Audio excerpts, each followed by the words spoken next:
be a slow news day.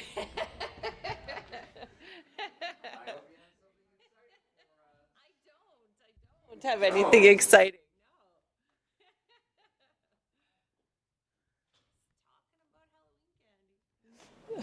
Got a favorite Halloween candy, Henry? You know, I'm a little partial to the O. Henry bar. Okay. It's a good one. Yeah. Did you go as anything for Halloween? No, I did not. My husband was on trick-or-treat duty, so yeah. So I got to stay home, watch the Jays game. Yes, sure, okay. Yeah. I don't think we're missing anybody. All right, so we don't particularly have a statement, just feel free to ask questions, and Acting Chief Davies will share what you can. You bet. So, as far as I understand, that there were 2 reports of tampered candy, we'll say, one in the East End, one I think in the Northwest. You've investigated them. What was the outcome of that investigation? So I'm actually going to let you know that we had a 3rd report overnight, and so we now have 3 reports of suspicious candy, I would say. So we had Fairways West, Norman View, out in the Greens, and then another one in Glen Elm. I don't have a bunch to tell you in terms of what we think that looks like. I mean, the fact that it's spread out throughout the city makes me think that it's not something that's targeted and specific to, you know, having kids eat a needle. It could potentially be something more like a manufacturing issue. But we certainly need to do some more digging into it. And so we're urging folks, if they do happen to come across something, if they can keep all of the evidence, including the candy bar, the wrapper, and whatever the suspicious material might be, so that we can do an analysis on it. We don't have all of those items from the 3 incidents reported to us. I was going to ask, so have people submitted any of these tampered candy? Have you verified that the calls are all legit? Yes, the calls are all legitimate. We've had officers attend to all of the scenes. In some instances, the candy, for instance, had already been disposed of, or the wrapper had already been disposed of. And so it appears to be, in 2 of the instances, something that looks like a sewing needle, like something along those lines. And then the 3rd report we received overnight had a little bit of a different description in terms of a brass-colored metal object. So again, similar to a sewing needle. And so, yeah, we're still digging into it. But really, our message is continue to be diligent in having kids' candy checked from Halloweening. As we said, it's been literally sort of across the city now in terms of the reports that we've received. And that if you do come across something suspicious, to give us a call, and we will come and secure all of the evidence and then be able to do a little bit further deep dive into it. I know you mentioned before that you don't think it's targeted because they've been all in 3 separate areas. But is there any other reasons why, maybe based on what you've seen with the candy, that you think it might be manufactured as opposed to targeted?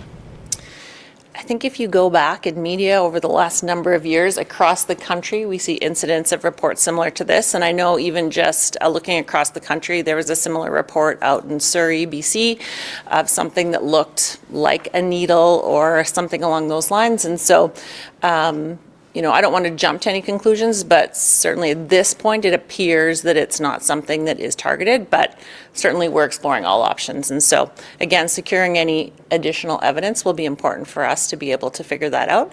And then just the fact that it is spread out throughout the city. You know, if it was in one specific area, we had multiple reports, then clearly that would be something that would be a red flag for us. But because it has been spread out, you know, I think that leads us to believe that maybe it was something more manufacturing. I know you've been on the force RPS for a while now. Has RPS ever dealt with something like this before, if you recall? Nothing that I recall. I mean, that doesn't mean it's never happened, but certainly I know in other jurisdictions we've seen similar reports. And so, you know, the fact that it all seems to be described as a thin metal needle-like item makes me think that maybe it's a larger issue, not just a Regina issue. Do you worry there's going to be any public panic, or do you think people are going to be more vigilant that these are only a few cases, there's 250,000 people here, and it's not maybe as widespread as people may think it is? Yeah, I don't want people to panic. I just want parents to be diligent in checking the candy, letting their kids know, hey, make sure you're taking a look at your candy before you're opening these chocolate bars. In these instances, it's been just chocolate bars, and so just being sure that we're taking a look at those, inspecting the wrappers. In a couple of the instances, there was like a hole in the wrapper that indicated that something was awry, and then the other, the candy bar itself, you could feel a little bit of a sharp metal thing out of the end. So again, just being diligent, as you've highlighted, 3 reports and likely thousands of pieces of Halloween candy that were distributed. And so, yeah, I don't think there's cause for big concern, but we still want everybody to be safe.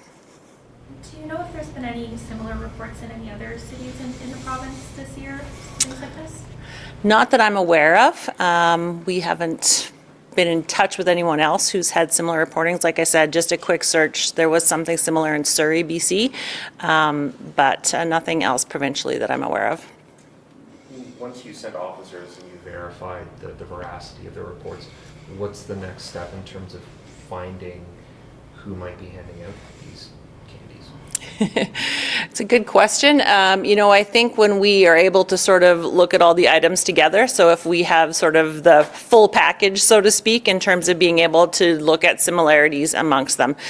And then, for instance, if it does come from one manufacturer, could we reach out to see if that was something that is a manufacturing issue?